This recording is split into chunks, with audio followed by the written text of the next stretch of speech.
This is intimate. I was told that the biggest problem, Tyler, you're going to have this afternoon is getting Tony Robbins to come out of his shell. Okay, so don't be shy here today. It's all going to be good. We were talking backstage, and you teed up a question that I think is part of every business owner's journey, and that is the art and science of overcoming the obstacles that you face. Yes. They are inevitable. Yes. They are existential sometimes. Yes. They are fear-inducing most of the time. What do you do when you hit one of the obstacles? Well, I think it's really important. First of all, it's great to be with you all here. I know you've had a full day, and I hope to add some real value to you in this brief time. I think it's really critical that you understand that everybody wants to grow their business, and we all go through different phases, right? Just like human beings go through phases. You know, you give birth to your business, and you're an infant, and an infant is a run for survival, and cash flow problems are a natural process in most cases, and you're running. Hopefully you get to a teenager where now cash flow is not a problem, you're growing like crazy, and then you have a new problem. You don't have systems in place. And maybe you get to young adult where you have to decide what you're not going to do. Eventually, hopefully get to prime where you're growing your business revenues and you're growing your profits and you got a professional organization and you're not doing it. Because as long as you're doing it, really you don't have a business. What you have is you're self-employed. There's nothing wrong with being self-employed. But whenever you meet someone who's in business is stressed, they're always a business operator. And my focus is to become a business owner. How do you do that? You realize that the chokehold in the growth of your business is always the leader. And it's your skills and it's your psychology. And I found it's 80% psychology and 20% skills. You got to have the marketing skills. You got to be able to lead. You got to be able to recruit. You got to do all those things. But really, most importantly, you got to get it through what I call the threshold of control.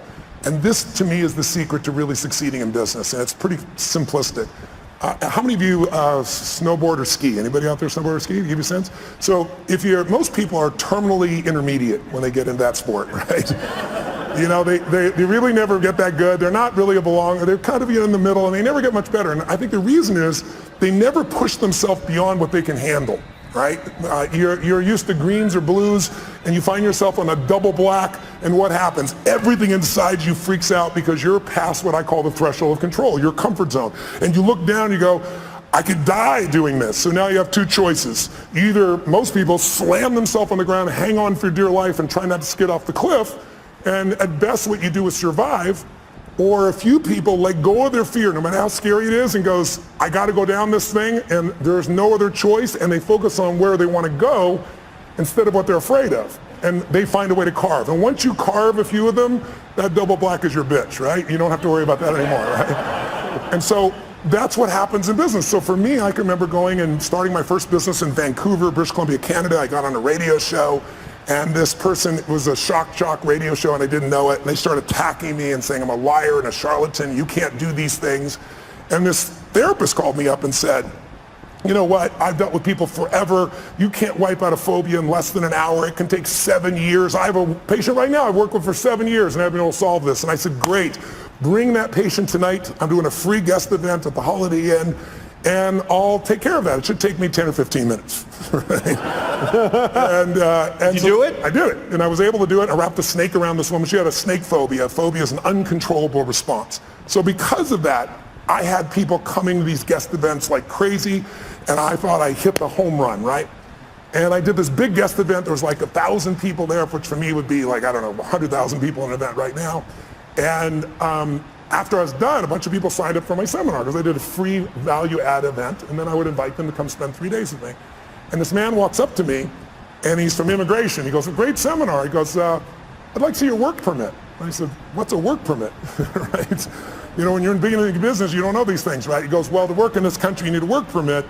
And he said, I'll tell you what, I got to see you tomorrow at 5:30. I goes, well, my seminar starts at 7. He goes, you'll be fine, just you got to be there at 5:30. He said, I'm not asking, it's a requirement.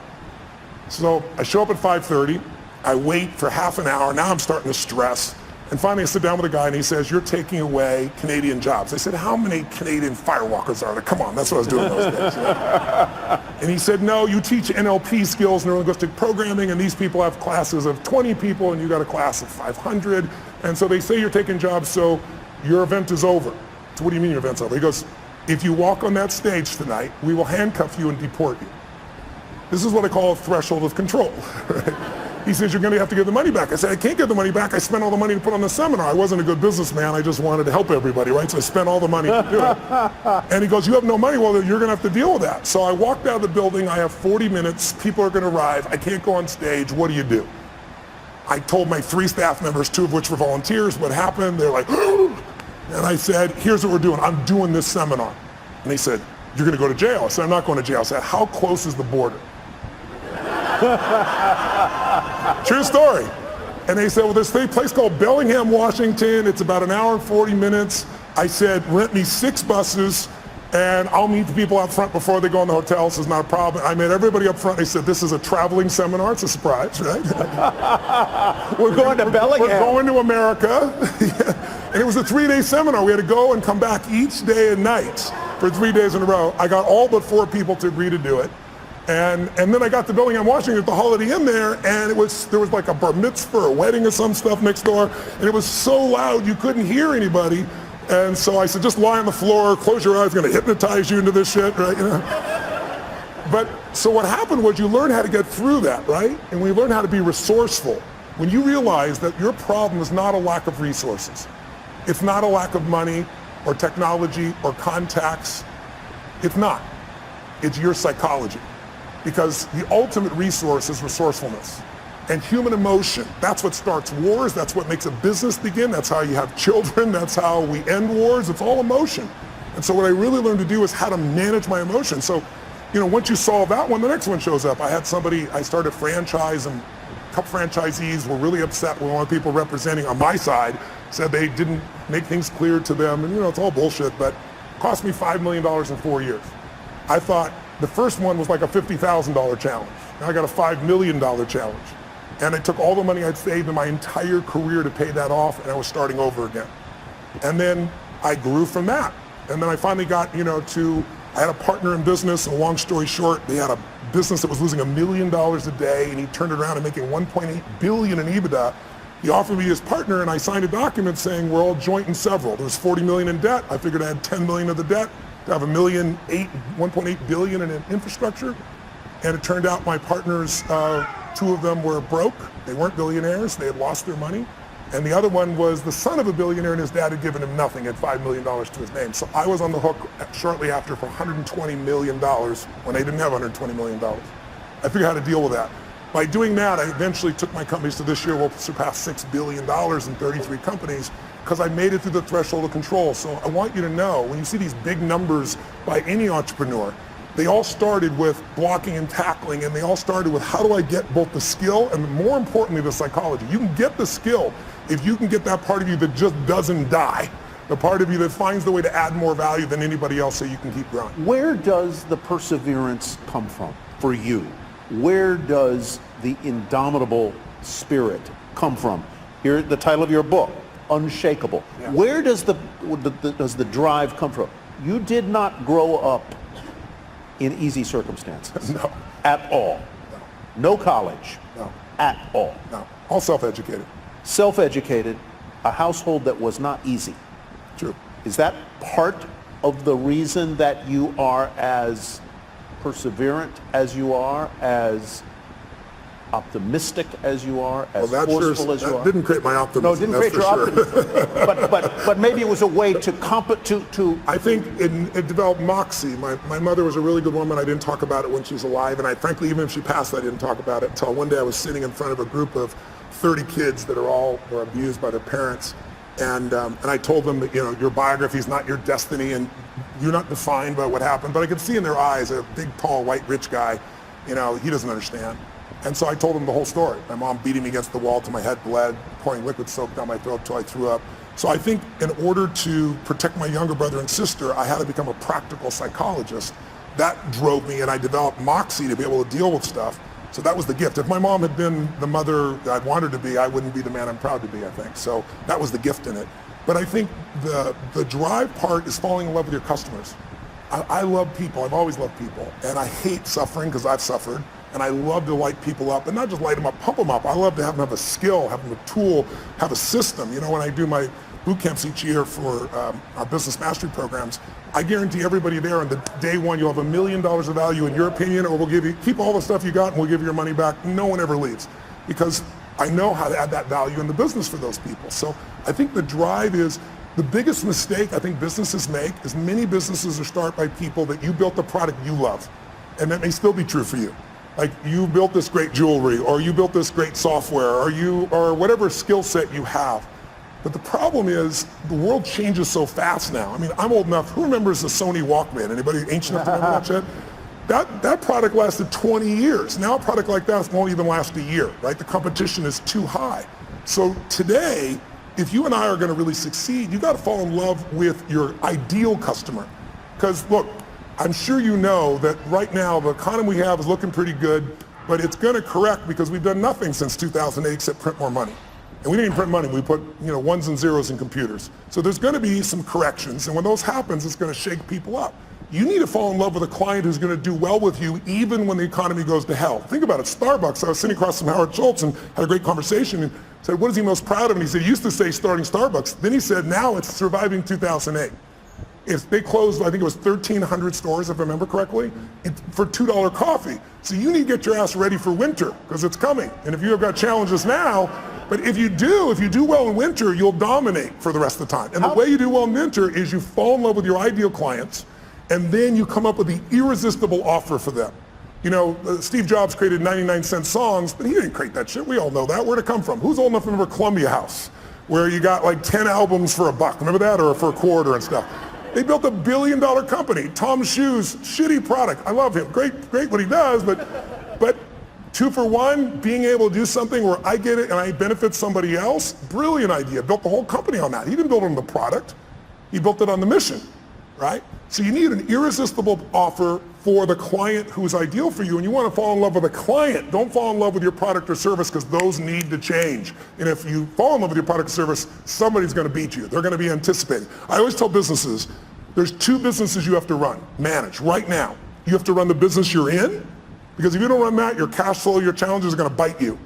But you also have to run the business you're becoming. And both businesses you have to be making progress on. If you get all excited about the future and all the cool stuff that's coming, and you go work on that, and there's no cash flow now, you're dead in the water. If you just work on today, you're going to wake up and go, what the hell happened? My competition beat me. It's those 2 sides. And my 33 companies, I look at what the company is now and what it has to be constantly. So we're doing the grunt work, if you will, the important day-to-day work, while we're anticipating the future. When you were building your businesses, and you've gone through an evolution, as all business owners do. I mean, what you were doing 30 years ago isn't really what you're doing today. How and when did you know that you were doing in life what you were meant to do? Because I think that's part of the quest of the entrepreneur, is to achieve that. When did you know it? How did you know it? When did I know? I think I've known you. I think you know it at different stages, at different levels, at different times. It's like I can remember one that stands out from you. Yes, that pops in my head is President Clinton calling me. I was with Peter Guber, my partner in the esports business, and we both owned the LAFC new MLS franchise, soccer franchise, building a stadium here. I was at his home in Aspen, and he says, the president's on the line for you. And it was President Clinton. And I picked the phone, and I talked to the president for a few minutes, and he told me what's going on. And I said, Mr. President, I'm completely honored you want me to come visit with you, and I'd love to, but I want you to know I'm not a fan. I said, it was the time in which you said the economy's stupid, and then you turned around and did all these things that weren't related to the economy, and he looked like a very weak president at that point. And I remember Peter looking at me going, you just told the President of the United States you're not a fan. He's calling you, telling you, inviting you to come out to Camp David. But it was great. I said, I want to be sincere. I'd love to serve you, but I'm not a sycophant, right? Yeah. And so I went there and spent time with him. And I think the moment I know that I was doing what I love was, there were a couple other people there, and they were all trying to get his attention. And he and I went for this walk, and this deer went by, and he was telling me, about all these past presidents. And he was honestly at the time complaining about how unfair things were. And I thought, this is the President of the United States, and he's effed up. And I'm 31 years old, and I got to help this bastard, and then that night he wanted me to stay, and it was New Year's, and I left Aspen with my family and Peter, and I promised my family I'd come back, and I said, no, I promised my family, Mr. President, I said I'd be happy to work with you in the future, and I left. Leaving the president when everybody else stayed, was a moment I realized I'm doing what I'm really supposed to do. I've kept my priorities straight. My family's still number one. Making contribution is number two. I'm able to play on the scale that's global, and I'm able to play on the scale that matters most, which is local and family. I think that would be a moment that sticks out for me. I don't want to spend a lot of time on this, but since you brought up the subject of presidents, I have to ask you about the current president. Yes. Walked right into that one. Have you advised him? And if you haven't, how would you help him? Brain transplant? No, just kidding. Look, I know the president quite well. I've known him for many years. I gave him his first big speech. I might be to blame. He wrote about it in his book. He thought he was coming to speak to 200 people in my seminar with 10,000 people, and he just kind of lost it a little bit. And then his number one piece of feedback on how to succeed was get a prenup. And I thought, oh my God. And I know Mrs. Clinton. I know Mrs. Clinton very well as well. So I had a great difficulty in this last election because I felt like both parties lied. And I think that's extremely hard. I mean, everybody tells white lies, but some were pretty exaggerated and obvious on both sides. And so I found it was the more difficult time. I help people on both sides of the aisle. I don't talk about who I help unless they talk about it publicly. President Clinton shared, he called me one day and said, I got this overhead speaker, the president's calling him. It was in my offices, and big offices and 2 floors. And I went to pick up this phone, and sure enough, it's the secretary, and the president's waiting, and he says, Tony, they're going to impeach me in the morning. What should I do? I was like, could you call me sooner? It's tomorrow morning, right? What the hell are you going to do, right? So, he said, what should I do? And I said, the answer is not what should I do, you're asking the wrong question. First question I'm going to ask is, what do you want? Do you want parents, moms, dads to have their kids look up to you, or do you want to just stay in office? I mean, it's a different outcome. I said, if you want to stay in office, I said, easy for me, I'm not a lawyer and I'm not in your position, but let's be honest, you're never going to get thrown out of office. There's too many votes on your side. So I said, you're going to stay in office if you do nothing. But I said, if you really want to be respected, I said, you can share the truth, you're a lawyer, without putting yourself at risk and still get more of the truth out. And we had this great conversation. He said, man, that's exactly right. That's exactly what I do. So I'll call you back. I'll call you back in 20 minutes. So I'm waiting 20, 30, 45. About an hour later, the secretary calls me and says, President wants you to know he's still resolving things. He wants to get back to you. And then another 30 minutes went by, and I'm thinking, I'm affecting history here, right? And then I saw him standing there with all the Democrats beside him just saying, nope, we're going to kind of keep the same component and went through things. So over the years, I've had a chance to work with people on all sides. And what I think about the current president is he's a terrible communicator, but I think he actually has some good ideas. And I also think he's communicated so poorly, and our world is so divided that now anything he says is seen through that filter. If I think you are the nicest man in the world, it totally controls my experience of you. It has nothing to do with you. It's my belief. If you treat me mean one day and we're best friends, I'll probably go, you're having a bad day, right? If I can't resolve it with you. Mm-hmm. And who's ever had a bad day where you hope somebody else thought that about you were just having a bad day, right? Yeah. So, but if I think you're a manipulating bastard, and I'm wrong, but I believe it, and you don't treat me mean, you treat me real nice, what's the first question in our mind? What does he want? So your questions, your belief, your emotion, your experience has nothing to do with life. It's shaped by what you believe. And most of you believe what you believe not by interacting with these people personally. You're doing it through the media. And the media is a great component, but everything is sound bites. And let's be honest, it's no longer about informing you. It's about startling you. Informing you will never get your attention. There's too much. We got oceans, people say that we're living in an information society. That's total bullshit. The information society died a long time ago, right? We're drowning in information. We're starving for wisdom. And what we get now are sound bites. And now people don't, it's not news anymore. On both sides of the table, people basically pretend it's news when it's all commentary. And so your perception, it's like I had lunch recently with George W. Bush. I brought him out to speak to a group of my funding groups. And I bring up people on both sides of the aisle. And this year we're working with President Obama to see if we can get him in. But to give you an idea, most people there thought, they're more liberal, and they were thinking this guy's evil.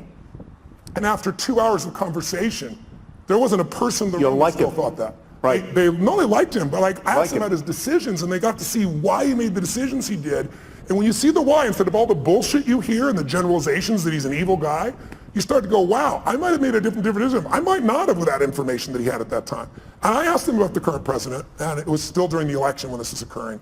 And I said, obviously, I know you wanted your brother to win. And I admired President Bush for never attacking the past president. He never attacked President Obama. He was a class act, even when he disagreed. So he told me privately what he felt. And then he said, Tony, I remember when Nixon was elected, and he said, I thought that was the end of the American presidency. I mean, the President of the United States is gone. I mean, he's evil, he did the wrong thing. And he said he didn't destroy it. He didn't. And he said, so here's what I figured out. The office is bigger than the occupant. And I really believe that's true. I think if you want to go home tonight with a little bit of comfort inside, go back to that truth. The office is bigger than the occupant. And you see it when he does things, and then there's a judicial branch that balances it. And I think we're in a situation where the biggest challenge we have as a society is we've demonized the other side on almost every issue. Right. It used to be that, congressmen and senators would go fight like crazy on the floor, and then they go have a beer together. Now you're radioactive if you talk to somebody. And that's huge. I met Mr. Gorbachev. I got a chance to fly him for 4.5 hours, and I asked him what ended the Cold War, and he said the end of demonization. He said it used to be you guys were attacking us, and everything you did was evil. We were the evil empire, and we knew you were evil. And he said one day, he said I was sitting there with President Reagan, and he was lecturing me. And he said I could feel the anger. He said I could feel my face burning red. I was so mad. And I said to him, you are not my teacher, and I am not your student, and you will not lecture me. And he said, then I lectured him on the evils of capitalism. And then we're going back and forth, and he said, so that's when in the Cold War. And I said, that's a really great answer, but I'm with you for 4 hours, and I want to know the moment. What's the moment? I'm a student of history. What changed the world? Because most of us forget. That's probably, take away terrorism. Terrorism is nothing compared to the level of nuclear assault that the USSR and the US had at that stage. Biggest change we've had. And he thought for a moment, and he shared this great moment with me. He said, he hit his leg, he's talking through an interpreter, but he recognizes, understands a lot of English. He's smacking his leg and giggling like a little kid. He goes, I will tell you the moment. He said, we were having this fight, back and forth, back and forth. I was lecturing him, he was lecturing me, and all of a sudden he just stood up like this, and he said, this is not working. And he turned and walked 3 steps away, and then he turned back and said, can we start fresh? My name is Ron. Are you Mikhail? And it had that same impact that it did on you just now. He said, he was laughing uncontrollably. He goes, I knew I could do business with this man. You had to love the man. And then he said, Reagan also knew that Gorbachev loves children. And there are no children going to go to the USSR, right? Soviet Union. And Reagan brought a group of children over and let them be in the care of Gorbachev. And he said it completely changed the game for him. So it was a moment, just a moment of breaking somebody's pattern. And that works in an intimate relationship, it works in a business challenge, but it also works on the scale of society and history. I want to go to audience questions, and I hope you all have sent some to the Iconic Tour hashtag. I'll go to those in just a sec. But from politics back to entrepreneurialism and entrepreneurship, you've built businesses, you've faced business challenges, you have talked to people like the people in this room, entrepreneurs. What do they ask you most, and what do you tell them? Time. Time seems to be the largest issue. How many of you have time issues in running your business, having to have a life and your time? Can I see your hands out there who feels like that's there? So you can see it's about 90% there you go. of this room, right? And some people are just too tired to raise their hand. But the issue of time is not the real issue. The real issue is that they're operating as an operator, not an owner. Yeah. And so what I start to do in the beginning, you have to do both, right? But what I start to do is show them how you have to be able to break off and get other people to do things. But more importantly, I teach people, I do a 5-day boot camp, I call Business Mastery, a couple times a year. And we bring in businesses from all over the world, literally. And we have people just starting a business, and we have people with, businesses that are doing $1 billion, $2 billion, $3 billion. And what you find is that there's a common pattern amongst all these group of people where they find themselves, if it's a small business, they do everything because they figure like they're the only one can do it, or they tried someone else and they failed. Well, that happens in every business. You have to begin to leverage yourself, or you're just going to be self-employed, and you'll never have the scalability. A business is a system that adds value even when you're not there. And you as a leader have to get good enough to both hire people and train people so that you're not a manager. A manager works with people to make sure they get the job done while you're there. But if you have to be there, could I run 33 companies? I mean, every 4 days I'm on a plane, train, helicopter on stage somewhere on average in a year, and I got 33 companies. There's 12 I manage directly, but I couldn't do that by management. I do it by leadership. I build leaders who can make their own decisions. I hire people that are the best of the best. Now in the beginning, that's hard because you have no money, right? So you hire the best, it's called you, and you pay them nothing, right? And then now you try to hire other people, and what do? You hire your friends, which is a disaster because they're not as skilled, and you love them, and it's hard to manage them. And then I hired people that were really talented, but they were mean, they didn't share my values. And so eventually you get to that place where you can find the right people. But I think The most important secret for the growth of any business, the question I guess on how to get over the time, and the answer is you got to take 2 hours, 90 minutes a week with your team of 1, 2, 3, 2,000, and you got to meet where you work on the business. And I teach people a format called 7-7, where there's 7 areas of a business that you cannot miss: marketing, sales, optimization, the financials, culture. And I'll make sure that each week you and your team focus on that, not the day-to-day business, but how do we strengthen our marketing, not just for this run, but overall how we build the brand. What do we do to change our sales process? How do we optimize the business? How do we spend no money and grow the business 30% in the next 3 to 6 months? And when you take small markers in the business that are critical and you improve them 5, 10, 15%, but you do 12 of them, you'll grow your business 120, 130%, 140% because there's a compounding impact. You don't just get the improvement you've made. So I try to help businesses to make those changes so you have time to think and be strategic. Because if you're just running, how many of you are stressed? I'll be honest if you would. Today, being here and not being at your business, how many feel some stress in your business being away even for a day? Okay, right now, I'm a business operator, F that, right? I'm gonna become a business owner, you've gotta be. Yeah. Let's go to a question from the audience. What would the 30-year-old version of yourself say to you today with conviction and be flat wrong about? Let's see. What would the 30-year-old Tony Robbins say to you today? Well, first of all, he's dead, so he's not going to say shit today. I buried him a long time ago. It was on 57. I would say the 30-year-old would say, this is what we're going to do this year, and it would be these huge numbers. And I developed a principle around the time I was 30, which is most of us overestimate what we're going to do in a year, and we underestimate what we're going to do in a decade. And a decade happens that fast. You'll blink your eyes and the decade will be here. That is a great point. I really, truly, everything I do is long term. I think it's the biggest challenge we have in corporate America is everybody's looking at the next quarter. Instead of the best business people, the Mark Benioffs, the Steve Wynns, the Peter Gubers, the people that I hang with, they all are decade-long people. When I was 14, I said, this is how my life's going to. I decided. I said, in my 20s, I'm going to help. I want to have the skill to help anyone change their life. If I'm committed and they're committed, it's going to be done. I'll have the ability. So I got to build to that, which I did. And then I said, in my 30s, at 14, I said, I'll do that with groups of people instead of one-on-one. And then in my 40s, I'll do it with big groups. In my 50s, I'll do it with companies. In my 60s, I'll either do it in government as a servant there or in a religious context, because I'm a spiritual person, but I don't tell people what to believe religiously. But at that point, I've lived long enough, maybe I will. Would you ever run for office?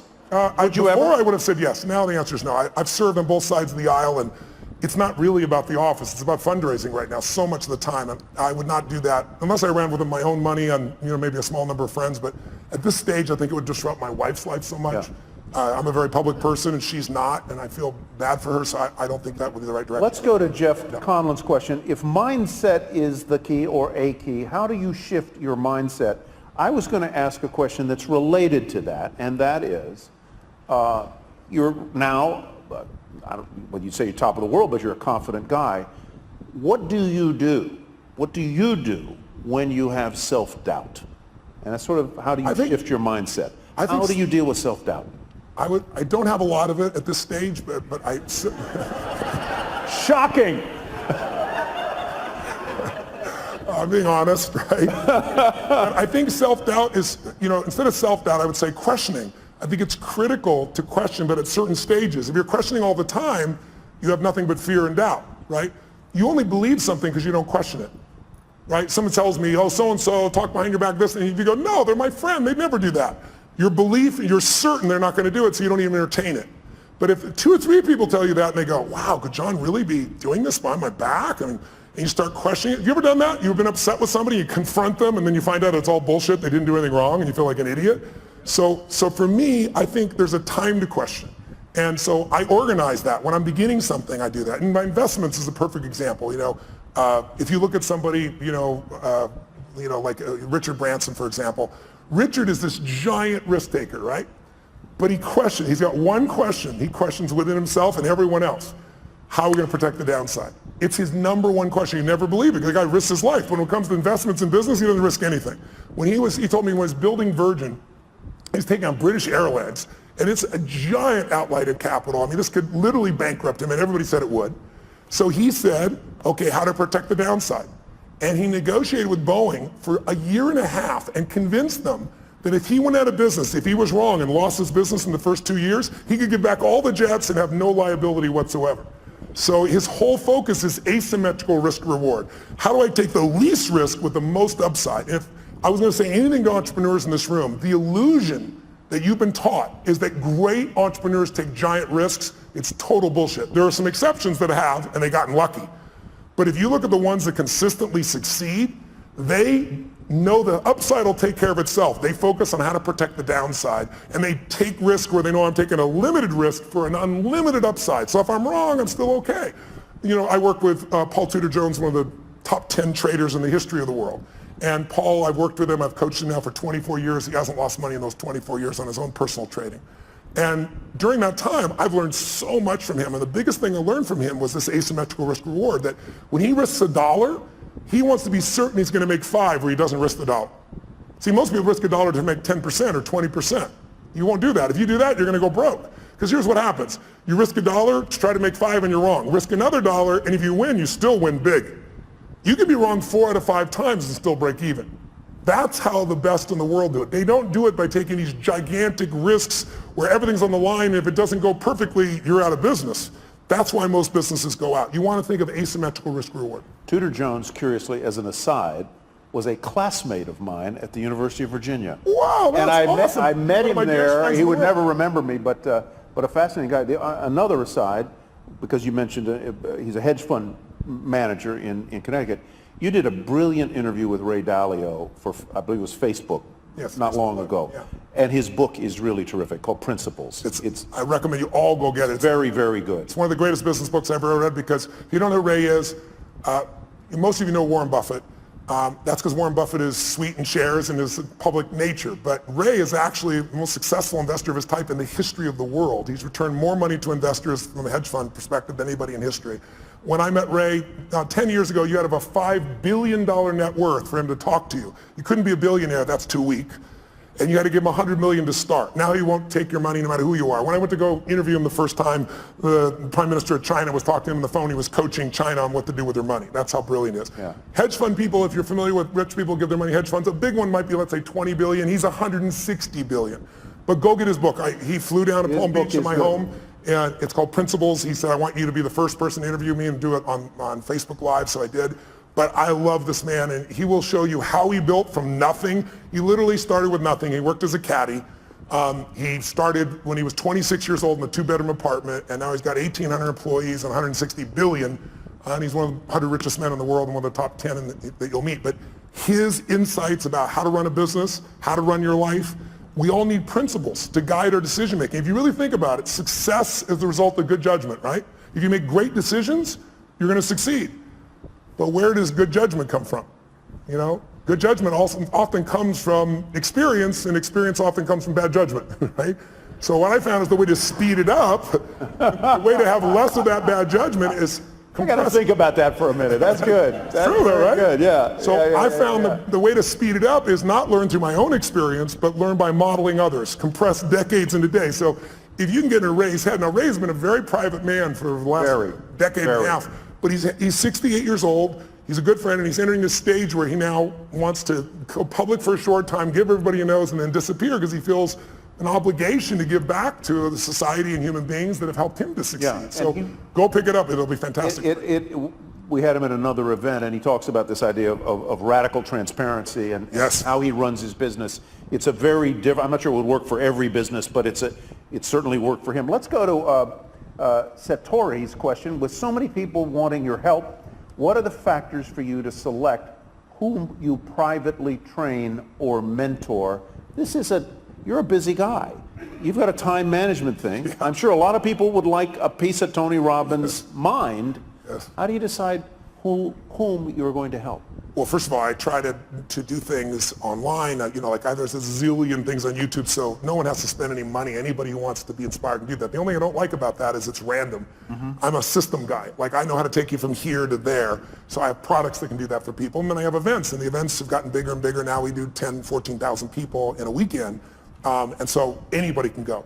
Who I coach are people that I know by touching them I can touch millions more.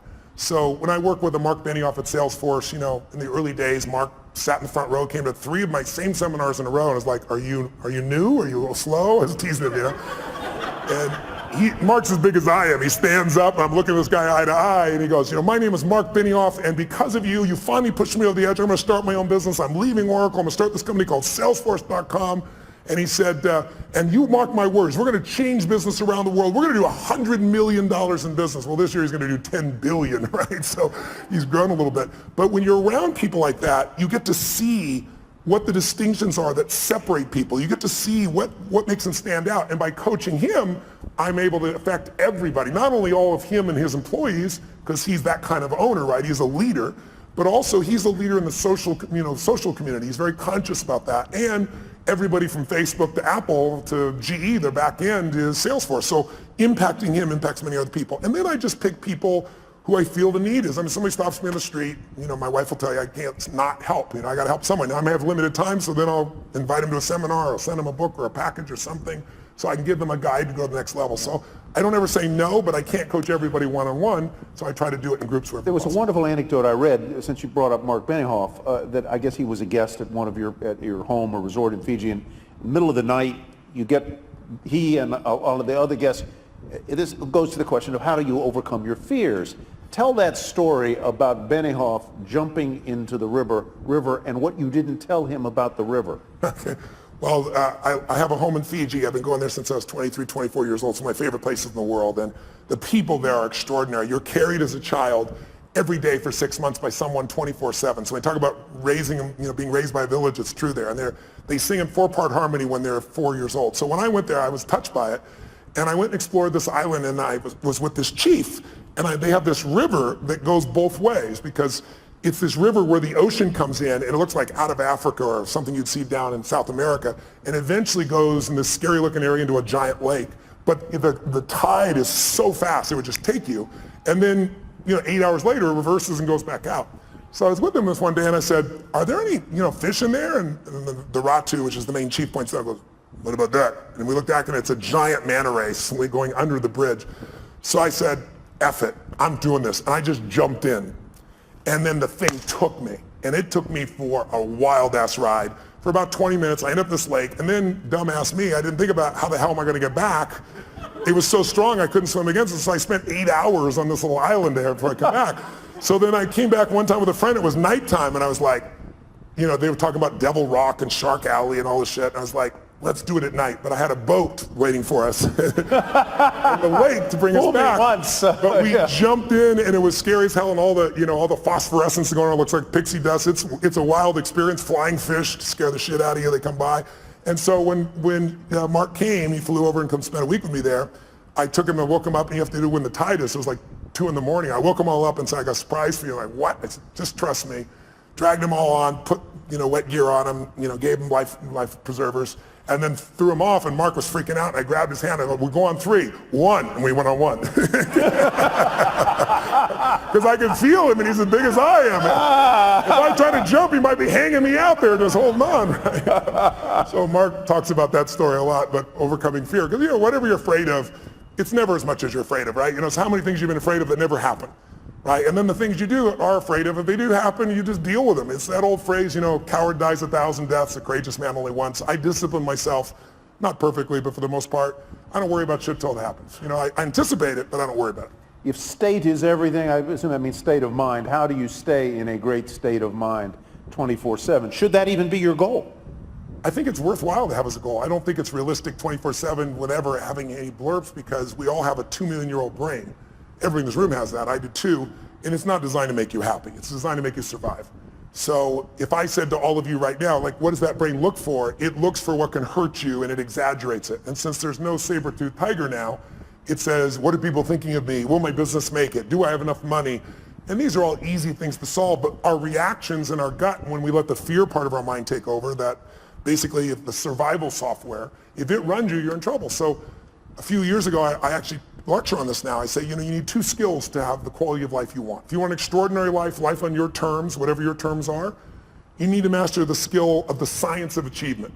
You got to figure out, how do I take what I dream about and make it real? And it's a science. And you can model other people, and you can learn, you can speed up. I've spent my lifetime doing that. But the second skill, and the one that most people don't give enough value to culturally, is more important. And that is, you need to alter, if you want an extraordinary life, how many people do you know that have achieved it? How many have done this? Who's achieved a goal that was a big goal? You worked your ass off and you achieved it. And then your brain went, is this all there is? Who's had one of these moments? Yeah, almost everybody. And that's worse than failing, because we're all achievers in this room, right? So if you fail, what are you going to do? You get back up, you try another approach, you're going to eventually succeed. You know it in your gut if you're really driven. But if you succeed and you're miserable, now you're what I call technically screwed, right? I mean, because if you're not happy with what you got, I mean, failing, you get up and do something new, but succeeding, where do you go? So I really believe, you look at somebody like say, Robin Williams. I think the loss of him is one of the greatest losses we had. He's loved worldwide. I asked people all over the world last year, in China, I asked them in Japan, and Sydney, Australia, throughout the US, how many of you loved, don't raise your hand if you liked him, how many of you loved Robin Williams? I'm curious. Keep your hands up, look around the room. Like 98%, only 2% assholes that didn't like Robin Williams in this room. But when I say this, I didn't say like, I said loved. And so here's a guy, was he an overachiever? He came to Hollywood, everybody comes to Hollywood. He said, I'm on my own show. Yeah, sure you are, buddy. Who's old enough to remember the show? What was it called? Mork and Mindy. Mork and Mindy. It's old people in this room, clearly, right? He does Mork and Mindy, but he also makes it the #1 show. Then he says, I'm gonna have a beautiful family, he does that. Then he says, I'm gonna make more money than I could spend, he does that. Then he says, I wanna make movies, he does that. Then he says, I wanna win an Academy Award for not being funny, his #1 skill. And he did it. And then he hung himself in his own home, leaving his wife and children to find his lifeless body. How do you explain that? I'll tell you the answer. He made everybody happy but whom? And his wife said he had Lewy bodies and upsets in his brain. That's all true, but he used drugs and alcohol his entire life. He suffered his entire life, made everybody happy but himself. And so I love the guy. One of my birthdays, I was at TED and I did this talk, which was very popular, and he came to my birthday party. A bunch of guys took me out to dinner that night and jumped on top of the table and sang happy birthday as a Russian woman and then as a Chinese man. And you know, I've never lost a suicide, knock on wood, out of thousands. We've made films and follow-up, but I had no idea that's where he was. But I look at a man like that and I say, he's a warning as much as we all loved him, even more so because we loved him. I know none of you are going to kill yourself. I'm not worried about that. But a lot of people live a long time, but they don't really live, you know, because they let their stress and their frustration, you know, I always say achievers don't get fearful. We're all achievers, right? We don't get fearful. We just get stressed, right? Stress is the achiever word for fear. Because when I say to you, what are you stressed about? Well, I got to do this. I got to make this thing happen. What if you don't? Well, I got to. Well, what if it'll fall apart? What if it falls apart? Then it'll fail. What if it fails? Then I'm a failure. What if you're a failure? And now if I follow the trail of your stress, it'll take me to your deepest fear. And the only way to have your life work is to face that fear and push through it. What is courage? Courage does not mean you're not afraid. It means you're afraid and you do it anyway. You're scared shitless, but you do it anyway. And I think if you're going to succeed at the highest level, you've got to face those fears. Leads right to the next question. Based on your experience, what are the top 3 characteristics to have in order to be successful? For these type of people, what does success look like? What does it feel like? What are the characteristics that can get you there? What success looks like and feels like is different for everyone because we all define success in a different way. So I leave that to them. But what does it take to succeed? That I can tell you because I could be an idiot at this point. But when you've been with 50 million people, 4 million in live seminars for days and nights and days and nights, I know that whatever we do, it's the result of our patterns. It's not us. There are certain patterns that'll make you angry, they'll make you frustrated, they'll make you pissed off. And there's certain patterns of thinking and feeling and using your body that'll make you playful and fun and grateful and excited and passionate. And if you think it's you, because you've done a pattern so long, it's hard to change yourself, but it's easy to change a pattern. Where do the patterns come from? We learn them through our conditioning. When you first are born, you can do anything and you're loved. You can, scream, yell, go to the bathroom in your pants. Try that when you're 30, see if it works, right? But you learn very quickly as time goes by, your love for nothing as a baby, right? Your love no matter what you do, because your mother's, got oxytocin. She's drugged, natural drug in her body. Men get it too, but women get 10 times as much. That's why a healthy woman cannot leave her child. A healthy man can, but a woman can't. Right? She's biochemically healthy. And so you look at this and you say, what are the 3 things needed? I can tell you what they are. The number 1, I love intelligence. I love wickedly intelligent people. I try to hire as many of them as possible, learn from them. But what's more valuable than intelligence is hunger. You find, if you looked at what's the common denominator between Richard Branson, Mark Benioff, You give me your list of whoever it is. I guarantee if you dig underneath, their hunger has never gone away. Some people get hungry because they got a goal to achieve something or get in a swimsuit by a certain date or some stuff. But that's not an identity change, right? These are people that are like myself. I'm hungry today at 57 more than I was at 26. I'm feeling me. And when I say hungry, I'm hungry to contribute, to learn, to grow, to make a difference. I'll never settle less than I can be or do or share or give or create. And everyone I know that's successful, that's the driving force. Because with that hunger, you can get the skill. With that hunger, you can figure it out. There are a lot of very smart people who can't fight their way out of a paper bag in a pragmatic way. And they got, great transcripts and shit like that. I went to Harvard one time and I spoke, and right before I spoke, they had voted at Harvard Business School to not release anyone's transcripts to the recruiters of the businesses coming in, to block it.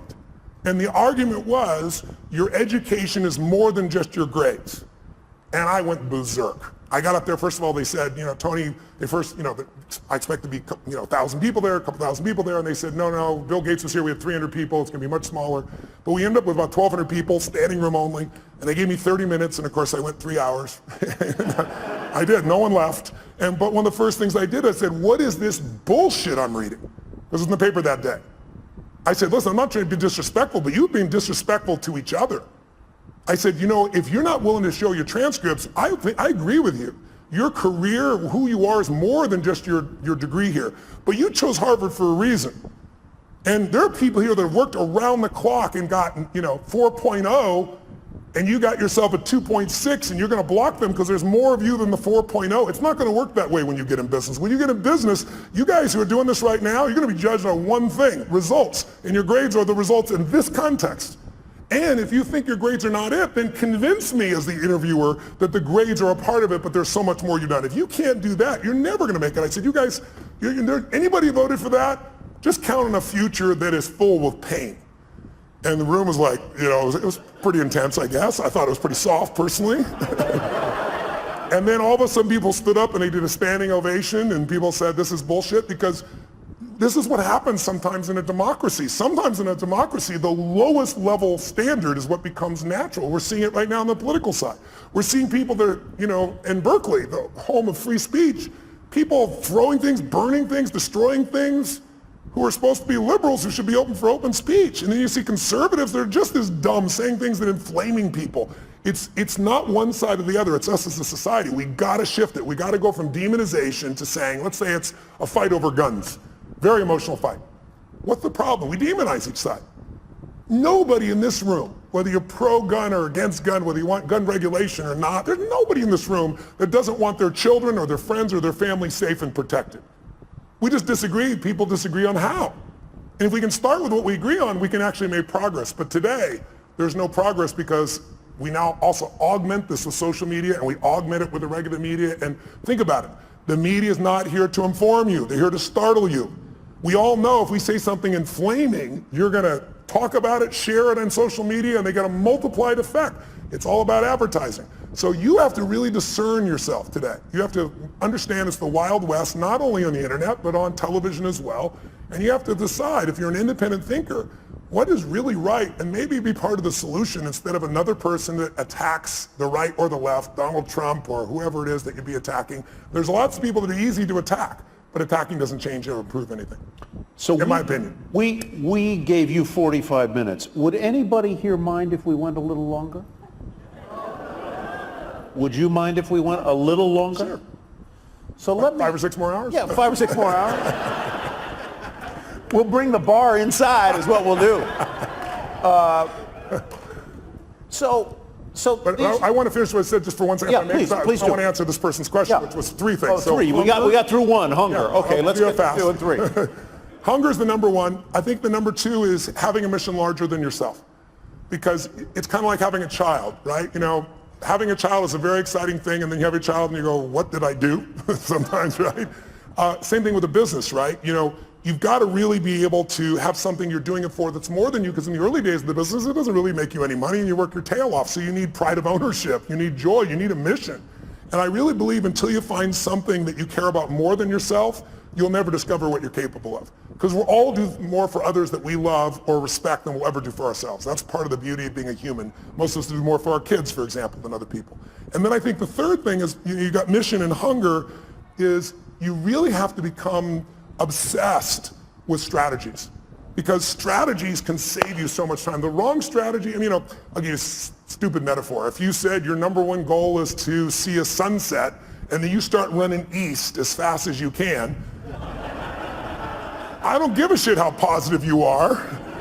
I don't care how hard you work. I don't care how long you've been putting into it. You got the wrong strategy. But the right strategy in business and in life can save you a decade. And someone else may have spent, again, a decade figuring it out through trial and error, and then they figured it out.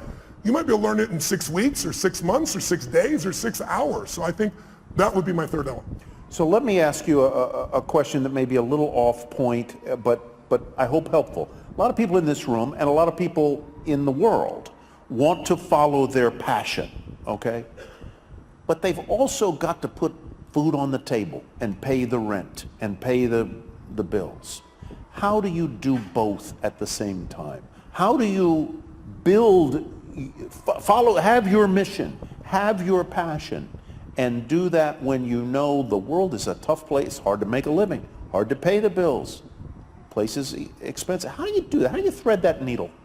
Well, it depends on who you're dealing with, right? If the person is entrepreneurial and they ask me this question, I always tell them, you've got to take care of your kids, you've got to pay the bills. And I said, but, tell me when you work. And they tell me, well, I work, 9 to 5 or 8 to 5 and I'm exhausted and everything else. I said, well, what are you doing with the other 8 hours?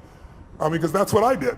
I worked as a janitor all night long, middle of the night, everything else. I could compress time there because it was based on results, not time. So if I could do a great job in shorter time, I had that time. But then, what I start doing between, 7 o'clock at night and 2 in the morning, which is pretty much the time I worked, that's when I was developing myself, getting the skills, learning, educating, starting the business. So I think people just have to realize it's a gut-wrenching process. Entrepreneurship is not for everybody. Most people fail in entrepreneurship. The vast majority fail. 96% at 10 years, but what happens after 10 years? All clear sailing after that? Anybody remember Lehman Brothers? They ran a century. They had gross revenues over a century of more than $1 trillion with a T dollars. That's what went through their bank accounts over that century, and they're gone. So I don't think it's right for everybody. I think you have to really be clear, is your personality the right personality if you're going to begin in this area? And then if you're going to work for somebody else, you can still become financially free, but that means you got to stop being a consumer and become an owner under entrepreneurs. You want to own businesses, right?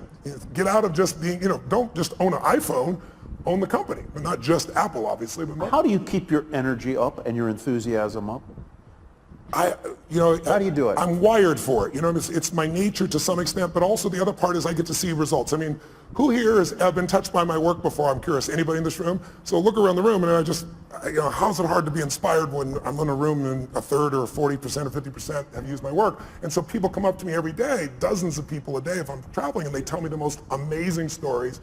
Outside my children and my wife, that's probably the greatest gift of my life. I never get tired of hearing it, and it just makes me want to deliver more, give more, have more impact. Yeah. You get the last word. Tell them what you want them to know. Well, if you're entrepreneurs out there, here's what I'd say to you. I'd say, don't be so damn hard on yourself. I know that sounds counter to being an achiever, but when you're beating yourself up, you're sucking out the energy you need to move forward.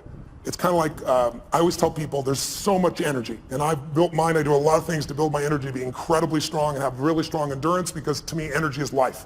If you don't have strong energy, you're not going to do anything. But even after we look at that energy, it only goes so many places. So if your energy is being caught up, if you take energy in a business and you pour it into external marketing, going out and reaching people and adding value, that business is going to grow.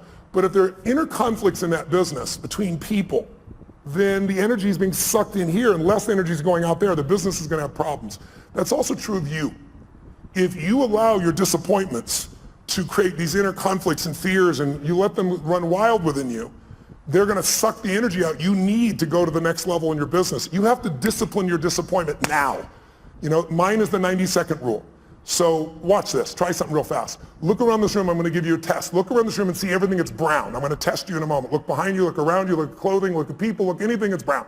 Brown, brown, brown, brown. Record it in your mind. Close your eyes.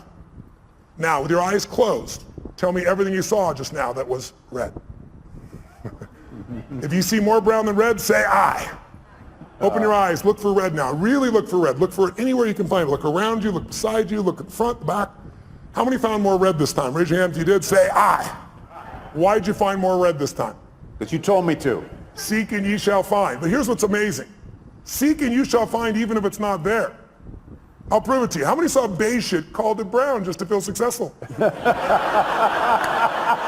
How many saw burgundy, called it red just so you can count more pieces? So if you think you're a jerk or someone else is a jerk, you're going to color it. You're going to change it. You're going to find the jerkiness in them. You're going to find the jerk in you. It's really important that you manage your mental and emotional state because you are the business. If you are the leader, your responsibility, your job, your opportunity, your privilege is to be able to truly lead. And you cannot lead if you're living in fear. You cannot lead in a place of constant uncertainty. We all have uncertainty at times. But if you watch an athlete go out to shoot a free throw or a kicker in the NFL to go kick the ball, how many have ever seen that person, they're about to kick it, they're about to shoot it, and you go, they're going to miss it, and you know they're going to miss it. Who's experienced this before? How did you know? You could see in their body that they're missing the core ingredient, absolute certainty. You can have the great skills in the world, but when you lose that certainty, the athlete goes down. That's usually when I get the call. I got to rewire them and get them back where they can execute at that level. So be kind to yourself, as corny as that sounds. Not to be kind to yourself, but so there's more energy available to solve the problems and to build the business and to meet your mission. Because the time you're beating yourself up, you're trying to prove to yourself you really care, but meanwhile what you're doing is sucking the energy out of your growth. I had somebody who embezzled some money when I was a tiny company. Like when the company was $3 million. And the guy embezzled $250,000, and I was $758,000 in debt and thought I was in profit. And in those days, everybody told me I'd have to go bankrupt. And I remember I was just like so angry. There's so much anger because my business was like my child. And this guy tried to kill my child, you know? So I was chasing him into Mexico so I could beat the hell out of him and put him in prison. And then I realized in the middle of this stuff, I got to let go of this because while I'm busy being angry and pissed off, the business is going to go under. I'm chasing birds. What am I do when I catch the bird? I got to focus on how to add the value. And so take your energy, that's all you have in this life, and invest it in the things you love. In those you love, in the mission of your business, and in your clients. If you fall in love with what you do, who you do it with, and who you do it for, there'll be no limit to your impact. But you got to be willing to do it for decades because it's all bullshit. Maybe you'll hit the lucky thing and it'll happen in 12 months. But even if you don't, even if you did, you know, I got a friend who's one of my partners in the LAFC and so forth, you know, Chad, who started YouTube, for example, and $1.6 billion in what, 18 months, 24 months, that type of thing. It's not always the best thing. Because ultimately in life, whenever you meet people who have succeeded, almost always we talk about the toughest times and laugh and remember, because in order to have a foreground, you need a background. And to appreciate the foreground, you need a background. So I found that the most difficult times have been the best times because they've made me appreciate what my life is like today. And I hope you'll just take care of yourselves, and I hope today, this whole day, all the speakers, and hopefully a little of our conversation has been helpful too, and I thank you for letting me address you. Thank you so much. Loved it. Thank you, guys. Thank you.